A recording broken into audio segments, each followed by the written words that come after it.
God's desire for us isn't just to be happy, it's to be holy.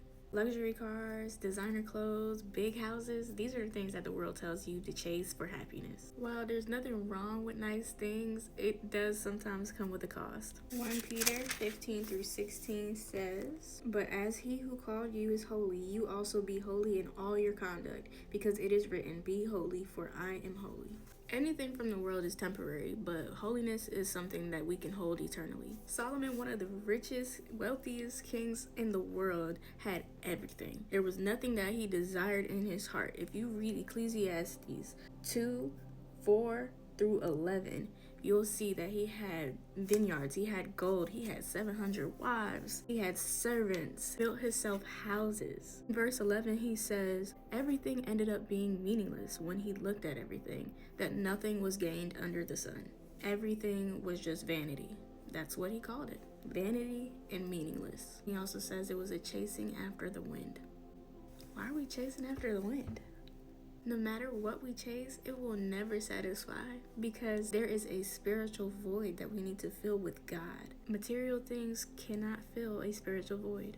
Pleasure isn't always just material things. Sometimes we please ourselves by being prideful and resentful. That's not a fruit of the Spirit. That's actually the opposite of the fruit of the Spirit. We have to stop compromising our morals so that we can walk a life of holiness and have the Spirit shine through us. We shouldn't be deterring anybody away from God when we are supposed to be walking and leading examples for others. In Ecclesiastes 5:10, it also tells us, whoever loves money never has enough, and whoever has money is never satisfied with it. Matthew 6:33 actually tells us, but seek first the kingdom of God and his righteousness, and all these things shall be added onto you. God isn't against us enjoying these blessings, but these blessings might only be in heaven.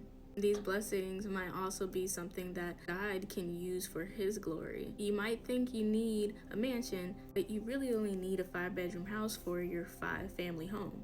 And that might just be a 2-story home that fits all your needs, and God might very well provide that. You might want a $100,000 car, but you might only need a $20,000 to $40,000 car or less. You just need something to get you A to B. It can still be comfortable. Hondas are comfortable.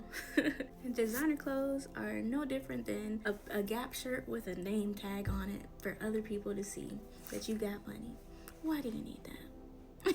When we chase God, he gives us exactly what we need, not just for this life, but for eternity. So what are you chasing today? Happiness from this world or true joy in God's will?